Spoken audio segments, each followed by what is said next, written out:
好啦，依家嚟澳門賽車咧，仲有2個星期。咁上次咧，我冚翻好副 engine 之後咧，我都仲未試車。咁依家趁有少少時間，咁啊作出最後嘅試車。咁萬一架車有啲咩冬瓜豆腐咧，咁我都可以整得切。不過今次嘅比賽咧，其實都唔係好樂觀。部機器咧，上次拆咗出嚟檢查之後咧，其實都幾多問題。咁至於點解會導致到呢啲問題咧？就睇下之後有冇機會同大家分享啦。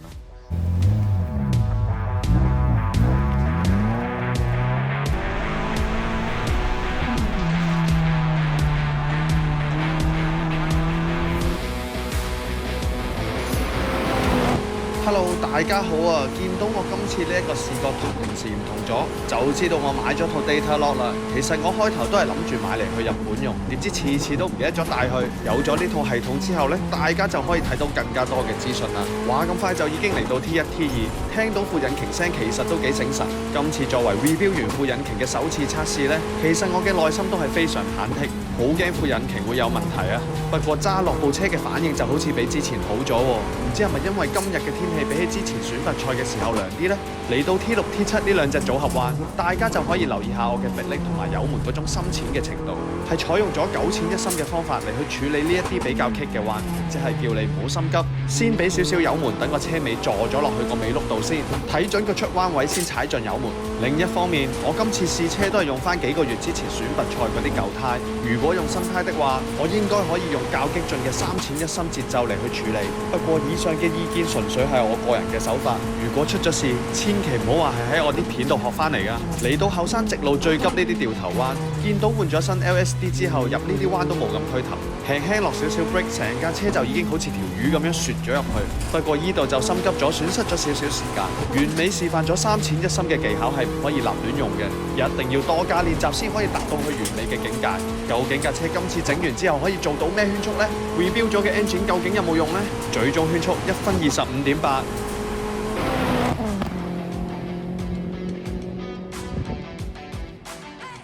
今次我用呢部車喺 GIC 可以做到歷史以嚟最快嘅圈速，歸功究底都係要多謝我嘅技師辛辛苦苦咁樣幫我 rebuild 咗副機器，同埋換咗個全新嘅 LSD。原來我本身副引擎個中缸已經出現咗花痕，盤頭入面有80%嘅蛙佬亦都有漏氣嘅症狀，再加上我個 LSD 其實一直以嚟都係處於失效嘅狀態。諗翻轉頭，覺得今年選拔賽入到圍都算係咁。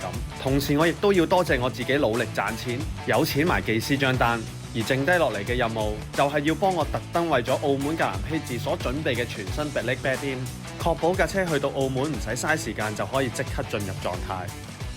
好啦，咁啱啱兜完20分鐘之後咧，咁啊終於個迫力可以踩熱啲啦。咁啊睇下個迫力碟咧，依家比起頭先咧，見到佢已經係有道深色咗嘅痕啦。咁呢度就係為之我哋開到皮嘅指標啦。咁依家見到咧，其實佢都係開得幾勻循嘅。咁依家開好晒之後咧，我就唔會再喐架車，咁就等澳門比賽啦，慳去24個鐘先，熟成迫力皮。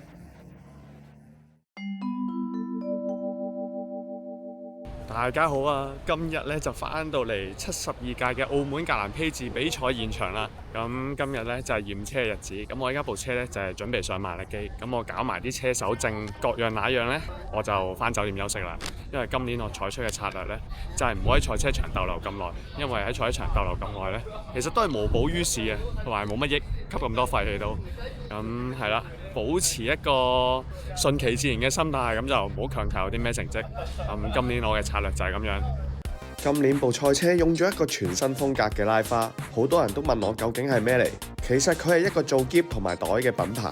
好似我咁成日都要帶好多賽車裝備去唔同嘅地方比賽，正好就可以測試佢哋嘅產品性能。而我亦都會反饋翻意見俾廠家，令到佢哋嘅 product 正式推出嘅時候會更加好用。唔好走，唔好走。幾筍啲碌！喺驗晒所有車手裝備，確認埋架車嘅防滾架、賽車凳同埋安全帶等等都係合乎賽規之後，我哋就要上馬力機睇下啲波瓦同埋尾瓦啱唔啱例啦。今次我架車換咗個新嘅 engine block， 馬力方面應該唔會有啲咩大問題啦啩。終於俾我攞到張驗車 pass 嘅貼紙啦！雖然今次大會亦都以優惠價去賣胎俾我哋呢啲車手，但係同時亦都限制咗我哋可以用嘅輪胎數量。乾胎同埋濕胎只能夠分別購買8條，所以我哋點樣去分配嗰8條胎就成為咗今次比賽嘅關鍵啦。好彩大會亦都俾我哋用返之前喺選拔賽嗰陣時買嗰啲水胎，所以今次我連水胎都冇訂，又可以慳返一筆啦。再睇返天氣報告就話成個禮拜都會好天唔落雨，希望唔使將啲胎調嚟調去啦。我哋喺澳門比賽亦都要購買賽會指定嘅電油，唔好以為我哋會用啲咩高辛原值嘅嘢啊，其實都係普通油站嘅98油，不過價錢方面就要700蚊一桶啦，仲要係得25升啫。計落澳門都淨係得3節車，平時揸足1至30分鐘都係用25升左右。今次我買足4桶，應該點都夠啦啩。大家好啊，嚟到星期二嘅晚上啦，00:51，即係星期3嘅凌晨。我而家喺度做咩呢？就係帶大家睇下，究竟過咗12點鐘之後呢，我哋嗰啲戰車喺樓下呢係安唔安全？我哋而家行嗰啲展覽做未仲好嘅時候呢，就係咁嘅樣噶啦，呢啲攤位。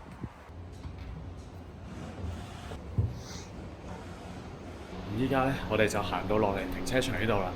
見到我身後邊呢，係一個近餐商已經喺晒度，有夜闌人靜。其實呢，都有一啲人，有啲保安呢去幫我哋去睇住啲車，所以大家就唔使擔心。咁我身後邊呢，就有今次嘅方程式啦，竟然方程式都要擺地雷撇防。行到嚟房車區呢度啦，咁見到我身後邊呢，嗰啲 TCR 呢，都係就咁笠住晒嗰啲車粒嘅啫。咁啊，包括有領克嘅隊啦、現代啊，甚至乎係本田嘅呢，佢哋都係就咁樣揼咗一間休息區、一間房，咁就嗰啲物資全部都擺晒喺入邊。咁啊，再另外啲車呢，都係就咁樣一格格冚住。咁所以嚟到澳門比賽呢，就係都幾有特色嘅啲撇防。我相信全亞洲呢啲撇防喺個停車場嗰度呢，澳門應該係唯一一個地方。好啦，咁依家呢就落到嚟地庫2層啦，咁就係我哋86嘅撇啦。咁其實見到呢，我哋嗰啲陣容呢，其實係唔會比樓上嗰啲方程式或者係 TCR 嘅賽車遜色嘅。咁每個車隊都有佢哋嘅方法嚟去保護自己嘅財產財物。咁又我相信呢，都唔會話有人真係半夜落嚟搞你嘅車，因為呢，我聽聞啲前輩講過呢，以前90年代嗰陣時候呢，個頭冚呢喺上面要落個鎖㗎，因為呢會有人半夜去搞你部車，可能偷你副行車電腦啊，做一啲嘢令到你比賽唔到，或者令到你嘅車比賽嘅時候唔精神。咁所以我都為咗我自己嘅車安全呢，我都特登走過嚟望下，咁睇下有冇啲保安啊會喺度睇住你部車。咁其實呢，我睇完呢都見到有啲閉路電視鏡頭呢都係頗為先進嘅。咁應該就算架車有啲咩事呢，雖然嗰場比賽攞唔到好成績，但係都應該會揾到個兇手嘅。好啦，依家嚟到澳門嘅深夜啦，依家係凌晨1點22分。今日我戒咗 J， 因為我哋聽日後日就需要喺度比賽啦。前面已經有警察查車啦，睇下。不過唔關我哋事。嗱，喺香港呢，我哋就見唔到有飛車黨啦。唔知喺澳門會唔會有呢？依家仲要係真正比賽嗰前2日。喺度我都想藉住呢個機會多謝翻阿 Andy 借部 FL5俾我，等我可以提前熟悉澳門嘅路面。好多新鋪嘅路面啦，今次。同埋夜媽媽咧，都好多人掃街啊 ，keep 住咧，我哋啲線位攞到最盡咧，都唔會俾嗰啲石仔或者有嗰啲螺絲咧，就會整到我哋啲車胎。呢樣嘢真係要俾個讚。其實我哋夜晚揸架車嚟賽道行，除咗攞下感覺之外，主要都係睇清楚啲入彎同埋出彎位喺邊度。而我自己嘅個人習慣就係會落地行埋條賽道。因為澳門政府每年都會重鋪一啲路面，必須要落地視察一下邊一啲地面會特別拗地，睇埋邊隻彎係有 camber。到真正落場嗰陣時就唔使估下啦。今日我哋行賽道泊咗架車喺度，1號位喎，唔知係咪有啲咩寓意呢？今日呢，終於嚟到星期3啦。其實呢，全日都冇乜嘢做嘅，主要呢都係嚟開翻個車手會嘅啫。咁所以早上呢，我都走咗去按咗個腳。因為早2日咧行賽道咧行咗我2個幾鐘咧，真係攰到爆炸。每次嚟到澳門開車手會嘅時候，就好似一班老友記咁樣聚首一堂。每年有新加入嘅新鮮面孔，同時亦都有征戰澳門多年嘅車手，亦都有一班喺背後默默為賽事付出嘅官員。而今年我哋喺官方練習出車嘅次序，終於唔使再抽籤啦，直接用我哋之前喺選拔賽所得到嘅積分嚟決定。而之前嘅成績 A、B 組嘅賽事兩組加埋，我就排咗喺第10名，所以一陣我就會喺32架車之中排第10出車。咁樣嘅出車安排可以令到節奏差唔多嘅車手都 group 埋喺附近，從而令到每個車手都更加容易揾到適當嘅空間嚟去做圈速。呢度真係要俾翻個 like 賽會啊！車手會又開完啦，最正就係攞到每年一度嘅紀念品，一陣間翻去開箱睇下同大家入有啲咩先。好啦，等我哋睇下有啲咩先。哇，有一個精美嘅背囊，跟住呢，有個好舒服嘅眼罩，再跟住呢，就有一頂好適合11月份澳門天氣嘅冷帽。咁啊，同埋有一條手機繩可以鞭策自己咧，令到我揸車快啲。哇！你睇下呢個幾靚幾精美。今年已經係我第3年鬥澳門啦，而我每年帶嚟澳門嘅工具亦都越嚟越少。除咗問其他車隊借咗啲4輪定位嘅架撐同埋胎架之外，基本上我就係帶咗咁多嘢過嚟。不過嚟到澳門鬥車，我哋擺放賽車嘅位置都係喺地牢，所以一間有冷氣嘅休息室反而係唔慳得嘅。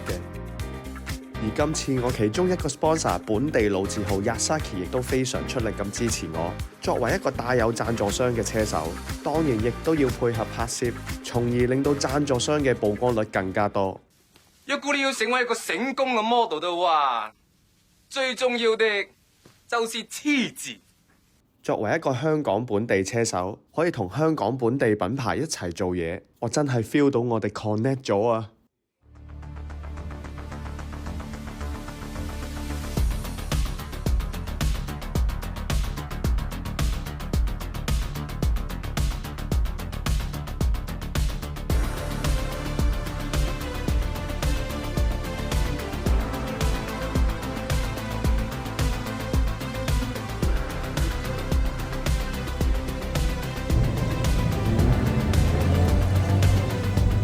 今次已經係我第3年落澳門啦，一出車嘅畫面已經覺得係非常熟悉嘅感覺，而先嗰幾年比賽嘅畫面亦都一一喺我腦海嗰度浮現出嚟。我亦都好清楚喺呢個官方練習嘅時間入面，我必須要揾出屬於一個自己嘅空間嚟去做圈速，所以出場圈嘅節奏必須要拿捏得好好，要避免揸得太快追到前面之餘，亦都唔可以太慢，俾人有機會喺後面爬頭。不過慶幸嘅就係其他對手都好配合，喺第一個hot lap 嘅時候，我已經可以做到2分49秒嘅圈速。正當我想再做圈速嘅時候，紅旗竟然咁快就已經出現啦。有一部車咧，係啊，咁上路擺低咗，中國圈夠唔夠時間翻嚟衝埋先呢？唉，梗係唔夠時間啦。而今次呢一個事故就喺上路發生，見到都唔算好嚴重，應該好快就可以清理好啦。喺我翻緊 pit 嘅時候，大會亦都會抽查同埋記錄低我哋賽車嘅重量。哇！今次佢哋都抽查咗唔少車喎，第一次體驗到喺澳門塞車嘅感覺啊！排完隊磅完重，搞咗成幾分鐘，離遠已經見到前面啲車喺快線嗰度排緊隊，唔通上路嘅意外已經清理好？因為賽例規定維修區出口仲係着住紅燈嘅時候，照計我哋點都要停翻喺自己嘅位置度先嘅，要等到綠燈我哋先可以出車。但係我見到連經驗豐富嘅澳門車手鄭健新都揸咗出嚟等，再加上我喺車入邊根本就睇唔到個維修區出口係着住紅燈定係綠燈，可能佢已經見到維修區出口變咗綠燈呢？瀨嘢啦，原來係未出得添。喺等咗3分鐘之後，維修區終於變返綠燈啦。大家可以睇到，其實打斜牌喺 pit 度嗰啲車都好心急，因為越遲出車就會越唔着數。除咗遇到慢車嘅機會會較高之外，練習嘅時間亦都會少咗，所以喺呢啲爭先恐後嘅情況之下，特別容易會有意外發生。不過我嘅策略都係同頭先一樣，就係盡快揾出屬於自己嘅空間嚟做圈速。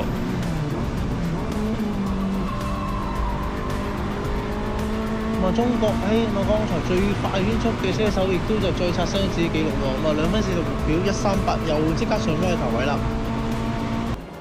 不如呢邊有部車就指咗埋去喎。係。但係呢個位置有個吊臂喺度，應該就可以處理到嘅。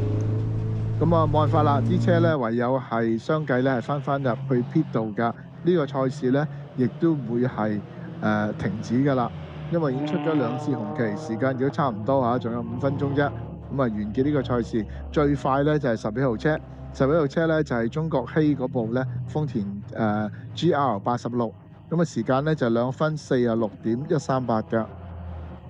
好啦，咁啱啱咧就完成咗呢一節嘅練習啦。其實係揸咗2-3個圈啊，跟住係咁狀況百出。咁我而家見到啦，跟住我自己部車翻嚟，技師幫我揸翻去。咁其實基本上我就少2個圈，其實真係第2個圈咧條胎先至叫有少少 grip。其實仲有好多調整，仲有好多地方可以進步嘅。咁就下晝就排位啦，研究下一陣間有啲咩對策，翻去睇下 data 先。喺官方練習完結咗之後，我嘅技師亦都即刻即起部車睇下部車嘅狀態如何。首先要睇下啲胎行得靚唔靚，然後再檢查下會唔會有其他機件嘅問題。不過喺澳門跑1次自由練習對部車嘅負荷都唔係好大，喺 GIC 度連續跑足1至30分鐘，其實仲傷車。不過喺呢個時候，我竟然收到大會嘅通知，話有嘢揾我喎。起提罰款2000啊！因為頭先咧，我喺練習賽嘅時候咧，紅旗翻嚟嗰陣時咧，我冇泊翻去我應有嗰個車位嗰度，我直接喺條快線嗰度等。見到啦，罰款2000，11號車中國希。不過我覺得賽會做得非常啱啊！我又俾咗2000蚊賽會啦，咁啊俾佢哋買下嘢飲。其實嗰啲罰款要會點樣做咧？唔知係咯，我好想知道下。如果有人知嘅話，留言話俾我聽。非常唔好彩地，啱啱喺排位賽引發紅旗嘅係我嘅隊友，而我哋距離下一次排位賽嘅時間只係剩翻3個鐘頭。喺呢個時候，車隊嘅後勤人員就發揮極大嘅作用啦。見到佢哋以極快速嘅人海戰術進行搶修，中國人嘅亂中有序、以柔制剛，同埋技師對車手嗰種心情，終於可以喺度發泄出嚟啦。呢一種風格嘅整車手法，其實都係澳門格蘭披治嘅其中一個特色。而車隊嘅技師亦都冇令到我哋失望，抱住今天不努力工作，明天便要找工作呢個宗旨，3個鐘頭應該夠晒佢哋整翻部車出排位賽㗎啦。今次比賽就限制咗我哋淨係可以買8條乾胎，由於練習嘅時候已經開咗1套，所以只係剩低1套新胎可以用。喺我諗過度過之後，我就決定排位賽開多1套新胎，因為我哋今場出車嘅次序係根據自由練習嘅成績嚟決定嘅，所以我將會係第1個出車，自然地我就可以有一個較乾淨嘅空間嚟做圈速，所以我嘅目標就係盡快做個有效圈速，喺頭4名起步已經 OK 㗎啦。Hello， 大家好，又係我 Agent 啦！等咗咁耐，終於可以再次翻到嚟呢條充滿住傳奇色彩嘅澳門賽道啦！今次我都特登加翻個油門視角落去，見到我第一隻彎呢已經係盡油過㗎啦，雖然都跣咗一跣，因為咧呢個圈呢其實都係我汪完胎之後第1個正式嘅飛行圈嚟嘅啫。前面東方彎咯喎，唔好搞個倒後鏡住啦，左腳先放上去個迫力腳踏度，臨入彎之前輕輕揩個迫力，點知今次就保守得滯，直接損失咗0.3秒，冇計啦，我唔想咁早就入去文華東方酒店嗰個大堂吧嗰度飲嘢啊！嚟到5波7600轉，時速215公里嘅時候，眨下眼就已經到達葡京灣嘅 break point 啦。呢度我就大概喺120米左右收車，其實都係早收咗。始終咁多觀眾喺葡京灣個看台度睇住，如果喺呢度出咗啲咩意外，翻到去仲邊有面對得住啲鄉親父老啊？上到嚟加斯蘭呢條大直路，用咗我成副身家 review 嘅機器，終於發揮到佢嘅作用啦！聽下啲引擎聲幾咁精神，喺橋底呢度輕輕減速，唔知係咪因為我成日都鏡住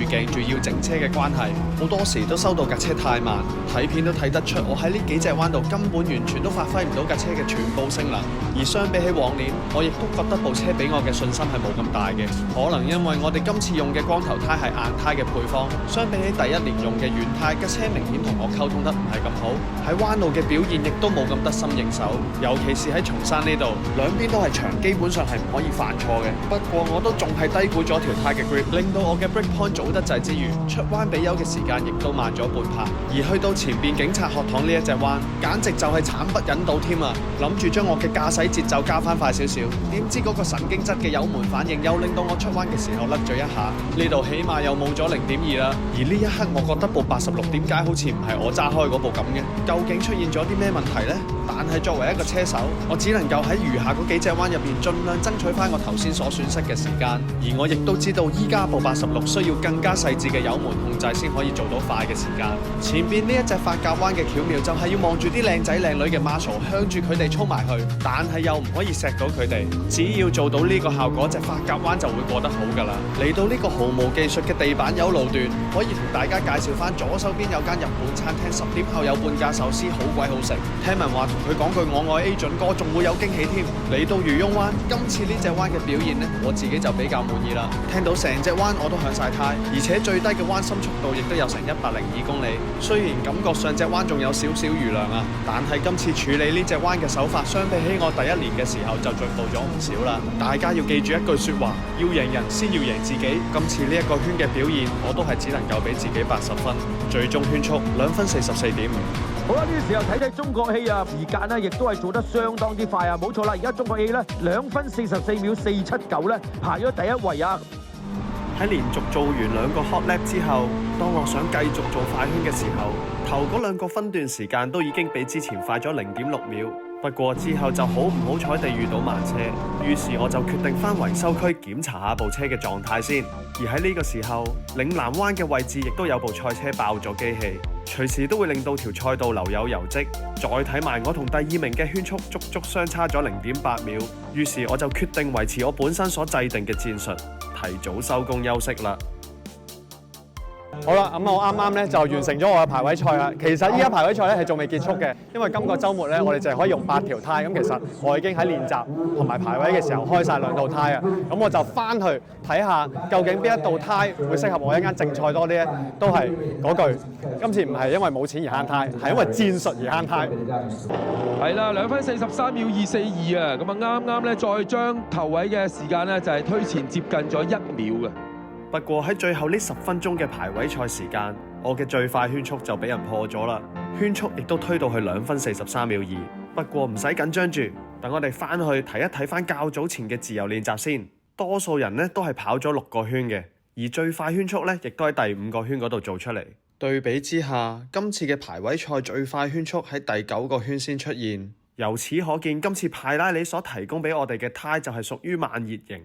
同今年我喺外地比賽嘅配方完全唔同，所以要喺澳門呢度做到一個快嘅圈速，必須要不停咁樣揸，變相亦都令到賽車嘅損耗加大。而我本身定咗嘅排位賽目標就係拎到頭4名，所以當我決定咗行呢個戰術之後，我係唔會咁輕易俾外來嘅因素影響到我嘅決定嘅。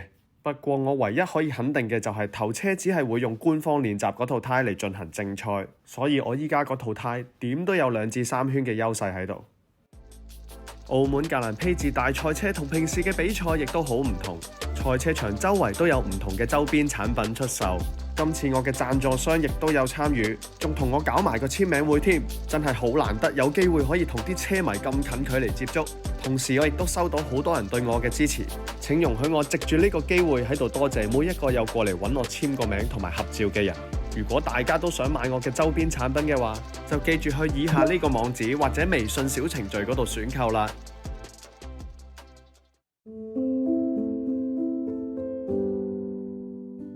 今日咧終於嚟到呢個正賽日啦，咁我今日嘅策略咧都係會係保守啲，因為咧我今年嘅目標咧經過我年頭啦4月份、5月份嗰個選拔賽翻到嚟之後咧，咁我覺得個排位賽拎咗第2咧，個天都對我算係咁啦，咁所以我唔想令支持我嘅人失望，咁啊決定喺呢個72屆2025年呢一個澳門格蘭披治咧，就希望可以保持住呢個位置，咁樣安全完賽已經係 OK 嘅啦。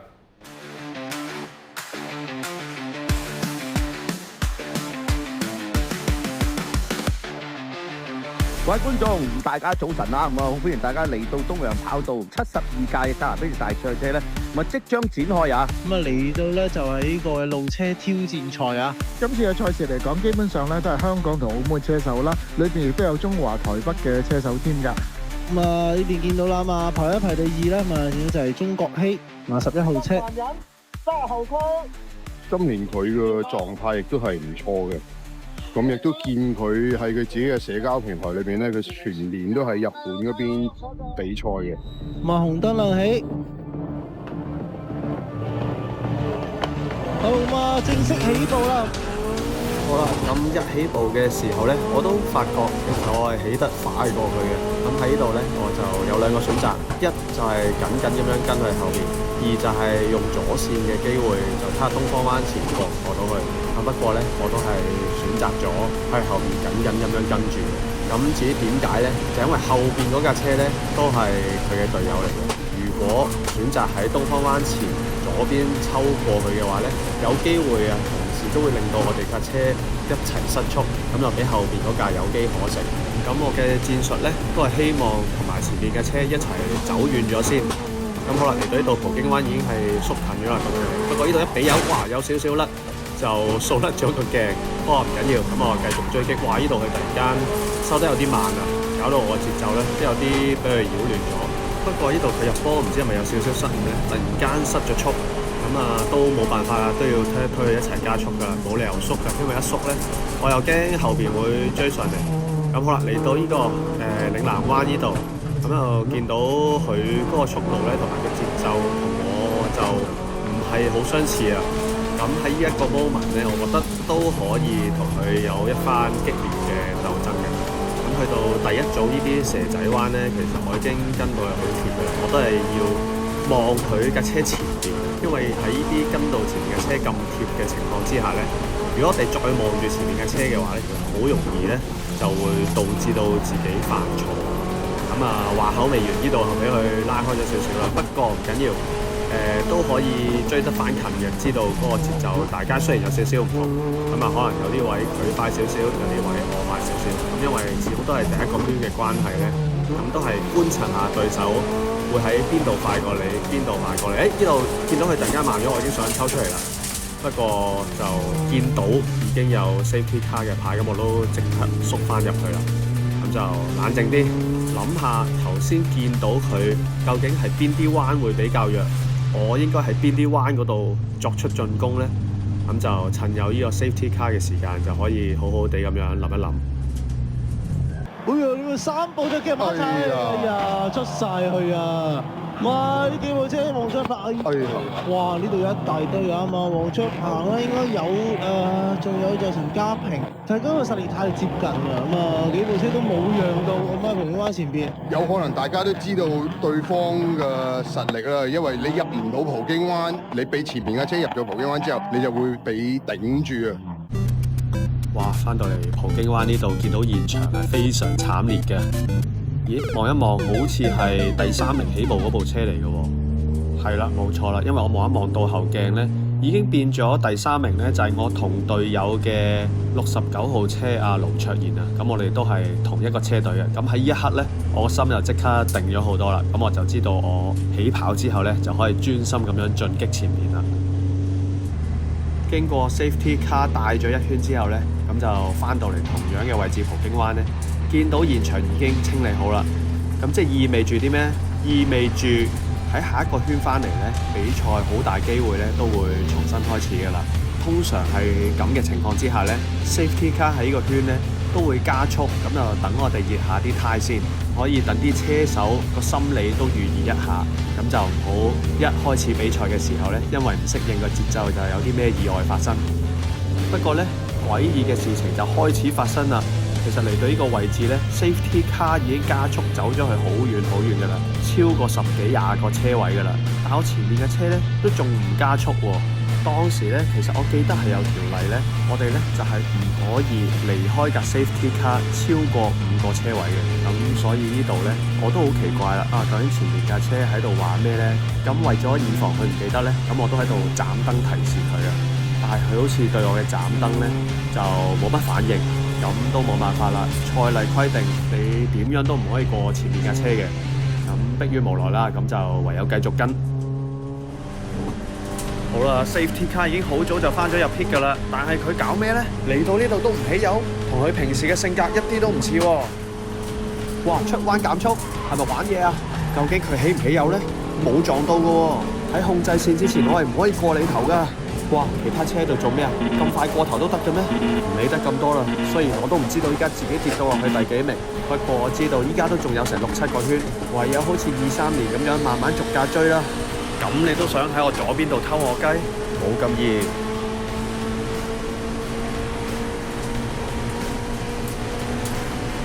見到前面一大堆車衝入東方灣，就知道過完呢隻彎之後，我就會追翻唔少距離啦。即刻爬翻一部車先。前面葡京灣呢一個距離就唔係好夠進攻啦，等我揾部快車跟下，睇下可唔可以 keep 翻住嗰個節奏先。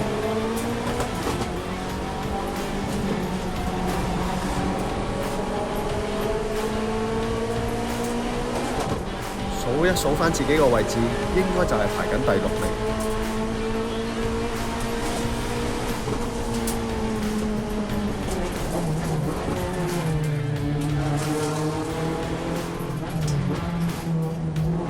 嚟緊呢一年，我淨係可以同人哋講我係澳門格蘭披治比賽第6名。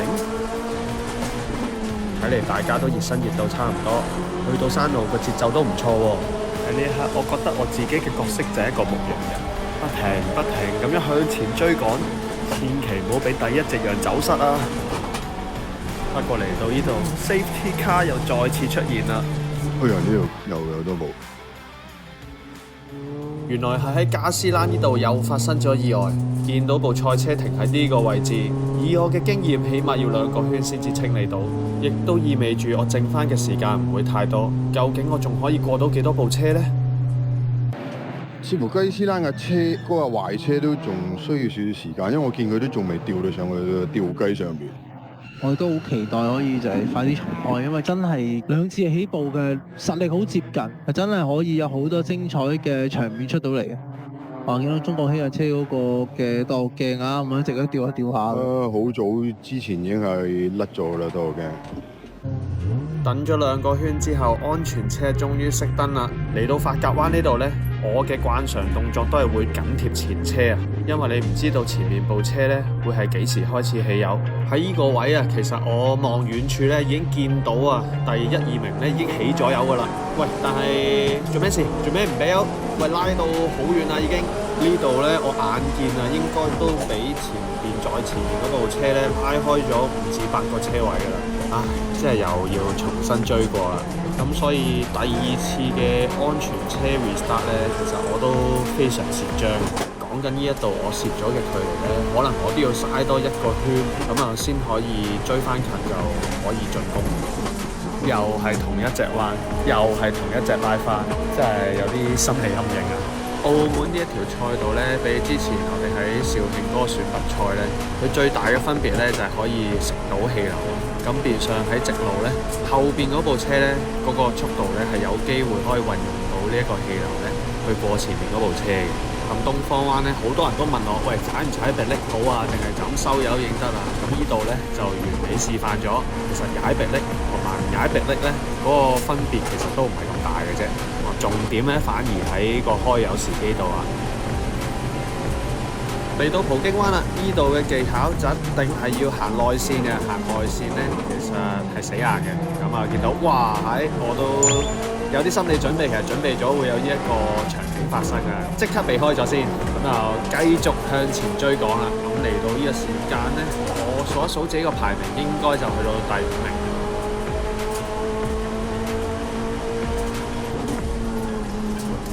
喺呢度試試有冇機會先。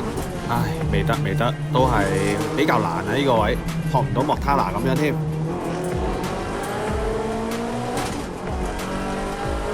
見到我前邊部車再同前邊呢都仲有一段距離啊！不如俾啲壓力佢，叫佢揸快啲，咁啊拉翻近嗰啲距離先。下一個圈落到下路呢，可唔可以有機會可以做到嘢啦？ . ，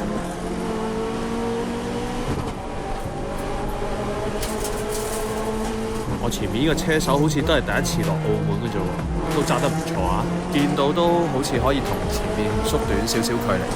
加油加油，努力努力！你唔追上去，我個冠軍就冇㗎啦！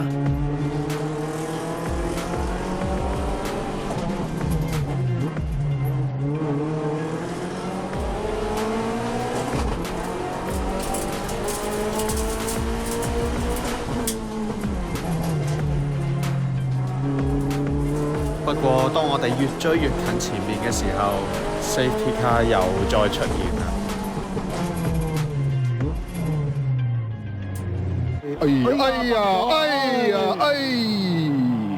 咁就冇啦。成個尾冇咗，2個圈都行唔晒。哎呀，真係可惜。9個圈嘅賽事，但係呢9個圈佢哋係冇正式係賽到一個整圈嘅。2025年嘅澳門路車挑戰賽就喺 Safety Car 帶到去最後一個彎之後，俾我哋衝線，就完成咗今年嘅比賽啦。好啦，翻嚟衝線啦！喺衝完線之後，我嘅第一個感覺就係如釋重負，覺得今年最後一個任務已經結束。但係當我再回想翻起比賽過程嘅時候，其實對個結果係十分之失望嘅。諗都冇諗過，我由練習賽嘅第一，去到排位賽嘅第二，去到最後正賽竟然跌到得返第5名。喺呢一刻，我深深咁樣體會到，就算我有足夠嘅能力，都冇得俾我發揮嗰種無助同埋無力感。不過諗深一層，其實我哋嘅日常生活又何嘗唔係咁樣啊？而今場車其實我都已經盡咗力，所以無論結果係點，最緊要就係對得住自己同埋支持我嘅人。所以當我落車嗰一刻，我已經將所有唔開心嘅嘢放咗喺車入邊。好啦，咁我啱啱呢架車就翻到嚟啦。其實可能頭先大家睇直播咧睇得唔係好清楚。其實我第一個圈去到葡京灣嘅時候咧，我已經掃咗一邊車身啦，因為去得太盡啦。咁你見到啦，泵把咧其實爛咗少少啦，眼燈咧冇事喎。咁我都多謝翻我嘅贊助商啦，證明呢盞燈咧，希望應該大家喺直播嗰度咧都見到眼燈咧就係好光好閃嘅。咁好啦，沙板呢度笠晒啦，道門呢度接咗少少啦。咁我呢架車又變埋鈑金喎。咁呢度花晒，倒後鏡冇咗，應該如果大家可能可以去葡京灣嗰度揾一揾佢，咁不過揾翻都係咯，作為紀念啦。咁啊後邊啲 sponsor 就花晒啦，不過都好多謝佢哋支持我啦，多謝我呢一個 Obsess 嘅贊助，咁佢幫我出咗好多好靚嘅服裝啊、旅行喼啊咁樣，希望呢一度我估計啊嚇，6000蚊整到去。正當我喺度執緊嘢嘅時候，竟然收到消息有機會最後嘅成績會改變，因為頭嗰幾架車有機會會俾人罰。既然係咁，我就帶大家回帶睇下發生咗啲咩事先。好啦，時間翻嚟第一次安全車嘅時候啦。當安全車入翻 pit 嘅時候，頭車係有權去決定幾時開始加速，重新開始比賽。不過詭異嘅就係唔知點解佢去到最後一隻彎心嘅時候，不但止冇加速，仲有少少失速添。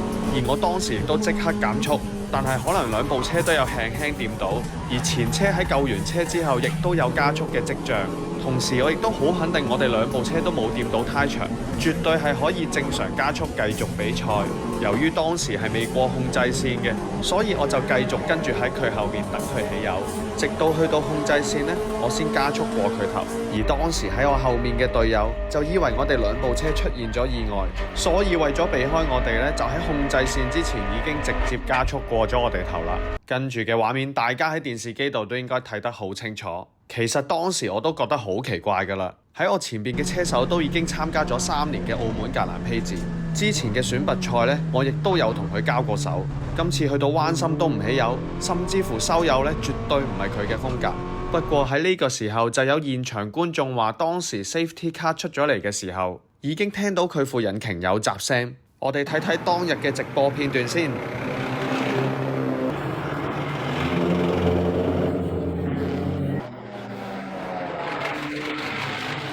有怪聲不特止，原來仲要一圈比一圈大聲。呢啲聲好大機會就係引擎已經燒咗杯屎。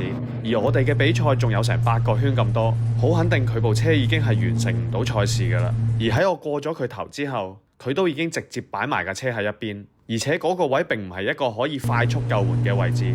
就算之後冇撞車嘅意外啊，其實 safety car 亦都會再度出現。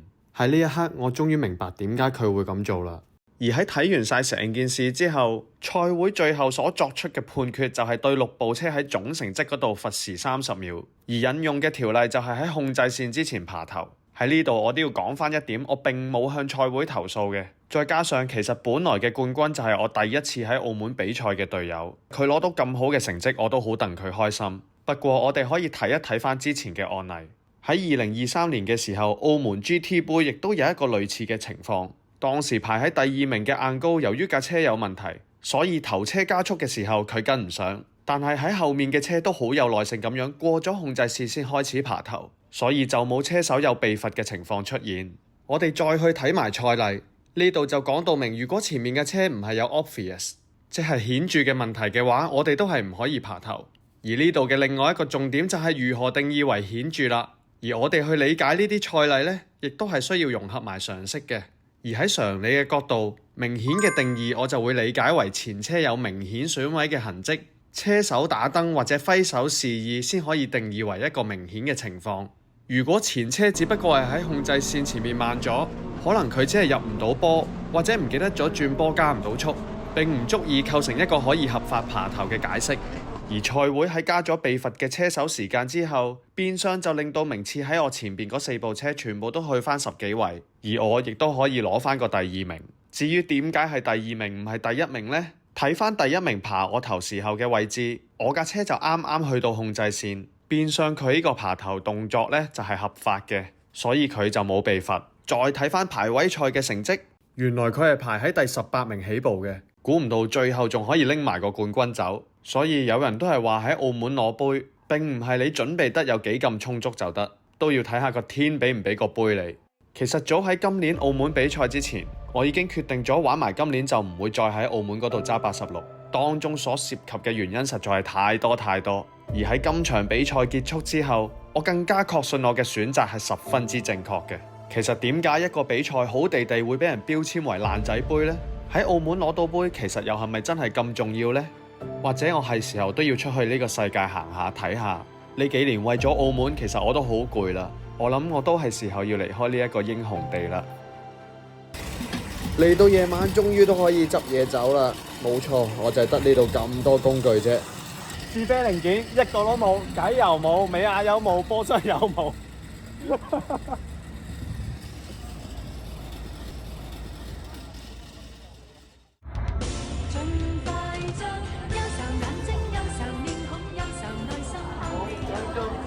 數百萬當係水銀 ，Super！